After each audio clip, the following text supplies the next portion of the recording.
Yang kami hormati Sohibul Bait, adik kami Bapak Fauzan beserta keluarga.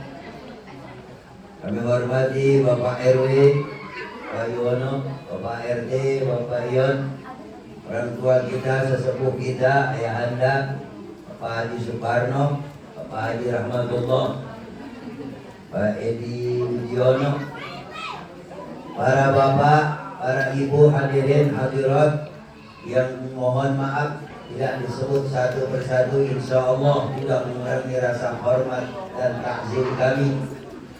Puji dan syukur kita panjatkan kehadirat Allah Subhanahu wa Ta'ala. Di pagi hari ini kita dapat bersilaturahim dalam rangka halal bihalal.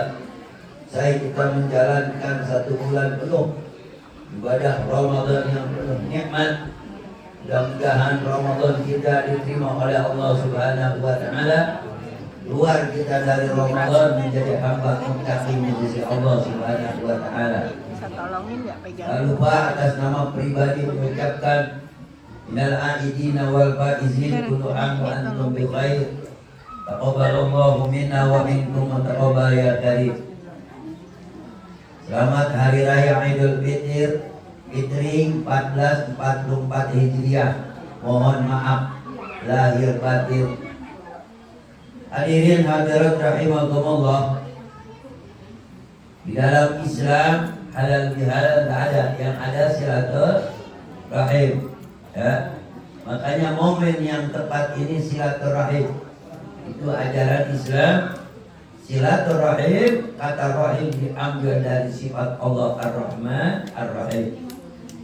Kata Allah dalam hadis qudsi, irhamu yarhamkumullah. Irhamu, saling berkasihanilah kalian, niscaya aku akan sayang dan kasih kepada kalian. Karena itu usai Ramadan hati kita masih bersih. Gak ada rasa dendam, gak ada rasa benci, rasa kesal. Karena itu kita tahan. Syawal adalah bulan peningkatan. Jadi kita harus tingkatkan seluruh latihan yang kita lakukan di bulan suci Ramadan. Kapan kita terapkan? Di bulan Syawal sampai bulan Sya'ban. Kalau latihan 1 bulan, lalu kita ibarat orang sepak bola latihan 1 bulan penuh, tiba-tiba begitu bertanding keok 10-0, mendingan gak usah latihan. Ya. Begitu puasa kita 1 bulan, masuk Syawal, hati masih berat, masih busuk, tingkah laku dan ketaatan belum meningkat. Ini artinya Ramadan kita belum banyak membawa manfaat. Hadirin hadirat rahimakumullah. Yang namanya manusia dibatasi dengan usia atau umur. Apapun yang kita punya, pangkat, jabatan, harta dan kedudukan adalah titipan dari Allah Subhanahu wa Ta'ala. Titipan akan diambil oleh Allah. Karena itu kita harus belajar dari tukang parkir. Dia tukang parkir di mal-mal itu, dia gak pernah merasa sombong ketika masuk mobil yang bagus-bagus, motor yang bagus-bagus, gak merasa sombong dia. Kenapa? Karena dia merasa itu adalah titipan. Begitupun ketika mobil dan motor pulang satu-satu kosong, dia gak merasa sedih. Kenapa? Karena itu titipan. Kita pun diri kita adalah titipan dari Allah Subhanahu wa Ta'ala. Ingat, ada tanggung jawab yang akan kita lakukan di hadapan Allah Subhanahu wa Ta'ala. Seluruh nikmat yang Allah berikan dari mulai kita bangun tidur sampai tidur kembali, sampai bangun tidur kembali, ada nikmat Allah yang akan diminta pertanggungan jawab oleh Allah Subhanahu wa Ta'ala. Ayatnya sering kita baca, summa latus'alunna yauma idzin anin na'im. Begitupun 31 kali di surat Ar-Rahman, fa bi ayyi ala'i rabbikuma tukadziban, nikmat Tuhanmu yang mana lagi kah yang akan engkau dustakan. Jadi kita kumpul di sini karena nikmat Allah, sehingga timbul rasa sayang kita, rasa cinta kita antar warga RT 007 RW 06. Ini harus dijaga. Kenapa? Karena Ramadan mengajarkan begitu. Makanya halal bihalal itu gak lepas dari peristiwa Ramadan. Kemarin kita Ramadan ya, begitu kita jaga mulut kita, disiplin hidup kita, makanan jangankan yang haram, yang halal sendiri dalam keadaan lapar, keadaan haus, nggak berani kita makan. Kenapa? Kita merasa Allah memperhatikan dan melihat kita. Keberadaan Allah selalu ada dalam kehidupan kita. Begitupun di luar Ramadan, di bulan Syawal, kita harus merasa Allah memantau kehidupan kita, sehingga tingkah laku dan gerak gerik kita, tutur kata dan ucapan kita bisa kita jaga seperti di bulan suci Ramadan yang kemarin baru berlalu. Makanya kemarin kita lihat, jangankan yang haram, yang halal nggak berani siang hari kita makan. Iya kan? Tempe halal. Namun di siang hari nggak berani. Kapan beraninya? Habis maghrib. Minuman es, sirup, teh manis, kopi nggak berani di siang hari. Kenapa? Allah lihat dan batal. Kapan kita minum? Nanti ba'da maghrib. Istri kita yang kita nikahkan halal. Kapan? Nanti habis tarawih.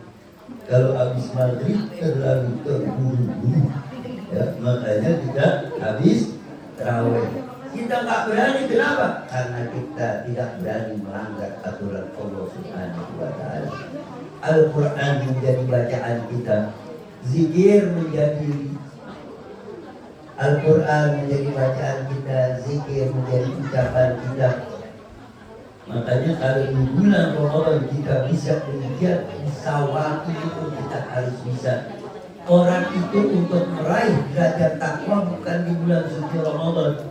Ada orang berangkat haji, apakah mabrurnya di Mekah? Bukan. Kapan dia haji mabrur? Ketika dia sudah pulang melakukan ibadah haji. Lalu sebelum berangkat haji tukang ngadu ayam, tukang mancing, begitu berhenti, begitu melakukan ibadah haji, itu semua dia berhenti. Kenapa? Maka lama-lama dia bisa menjadi haji mabrur. Begitupun di Ramadan, bukan di saat Ramadan kita menjadi manusia muttaqin, bukan. Kapan jadi manusia muttaqin? Mulai dari bulan Syawal sampai bulan Sya'ban, sampai bertemu lagi di bulan suci Ramadan. Kenapa? Kalau di bulan Ramadan kita bisa jaga lidah kita bisa jaga ucapan kita dari hal-hal yang menyebabkan orang itu sakit dan tersinggung. Di bulan Syawal pun demikian. Nah, kalau di Ramadan kita bisa jaga, di bulan Syawal kita koplak lagi ngomong asal jeplak, maka di bulan Syawal kita nggak disebut muttaqin lagi sudah. Karena itu jaga ini amanah yang Allah berikan kepada kita. Betapa indahnya ketika kita berkumpul di bulan suci Ramadan, ya kan? Kita sholat tarawih bersama, tadarus bersama, zikir bersama. Makanan jangankan banyak, satu piring kita bagi-bagi. Kenapa? Untuk memperoleh keberkahan di bulan suci Ramadan. Ma'asyiral muslimin wa zumratal mu'minin rahimakumullah. Karena itu Rasulullah katakan dalam hadisnya, silman qata'ah, sambung itu silaturahim kepada orang-orang yang memutuskannya. Jadi kita menyambung silaturahim. Kalau ada saudara kita datang ke rumah kita, kita datang ke rumah saudara kita, itu bukan silaturahim, itu namanya mutafi, saling berbalas. Yang disebut silaturahim adalah orang kita datang kepada orang tersebut marah dan benci kepada kita. Lalu apalagi wa'di amman haramah, beri orang yang pelit kepada engkau.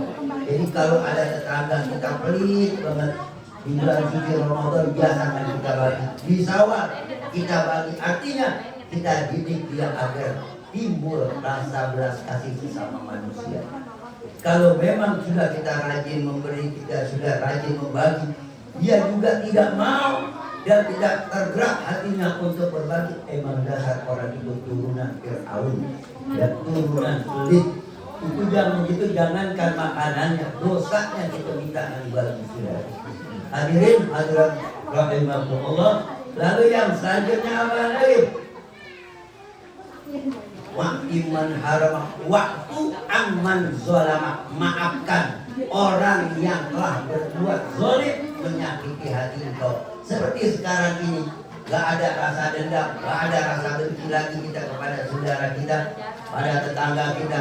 Seorang ayah, seorang ibu akan betul-betul rela dan ikhlas membiayai anaknya dengan penuh keikhlasan dan penuh rasa kasih sayang.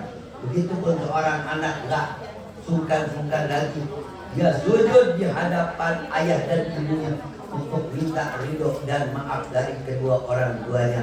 Dia sadar ajarnya tahta aqdamil ummahat, surga berada di telapak kaki ibu bapaknya. Ma'asyiral muslimin wa zumratal mu'minin rahimakumullah. Kita ini adalah orang-orang baik. Berkumpul dengan orang baik, orang yang bersilaturahim adalah orang yang dimuliakan oleh Allah Subhanahu wa Ta'ala. Ini semuanya orang baik, baik kaum ibu ataupun kaum bapak, mereka orang-orang yang dipandang oleh Allah Subhanahu wa Ta'ala dengan rahmat. Betapa indahnya orang itu bernilai baik di hadapan Allah. Ada kisah dan ada cerita, saudara. Ini cerita sering diceritakan oleh orang-orang. Dulu ada ustaz muda. Ustaz muda ini kelamaan di Saudi Arabia atau di luar negeri, khususnya di Timur Tengah. Lalu ketika itu dia pulang ke Indonesia ingin ceramah. Begitu ingin ceramah, pas bawa mobil namanya ustaz, jasnya digantung di mobil, dia pakai kaos oblong. Begitu sampai di tengah jalan mau masuk tol, tiba-tiba ada wanita atau kita sebut PSK. Ya, begitu dia stopin, apa? Om numpang om ajak om. Ini ustaz muda gak tahu-tahu bahwa itu PSK, dia ajak lagi. Orang dipikir minta ajak, ini ustaznya lagi doyan sedekah dia ajak terus lewat tol Jagorawi. Apa kata PSK? Wah, main di puncak ini. Gak tahu dia masuk itu bukan masuk Ciawi, tapi masuk yang Cigombong. Apalagi PSK, wah ini kagak di puncak, main di Sukabumi. Lo nggak tahu kalau ini ustaz mau ceramah maulid. Begitu pas masuk, dia masuk ke gang. Ini PSK kaget, saudara.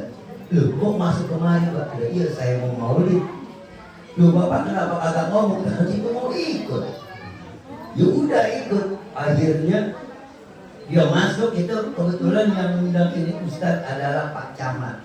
Begitu sampai di rumah Pak Camat, ini ustaz bingung. Ya Allah, namanya PSK ini kan roknya segini, masa juga ustaz bawa istri begini. Akhirnya Pak Ustaz ngomong kepada Pak Camat, kepada ibu Pak Camat, Bu, punya baju kebaya dan jilbab. Kata Bu Camat, kata ada Pak Ustaz, ini namanya PSK kelas tinggi, PSK kelas mahal. Akhirnya kata Ustaz, kata diambil itu baik pakai, jadi pakai jilbab. Yang PSK nggak usah dandan, dia udah cakep dia.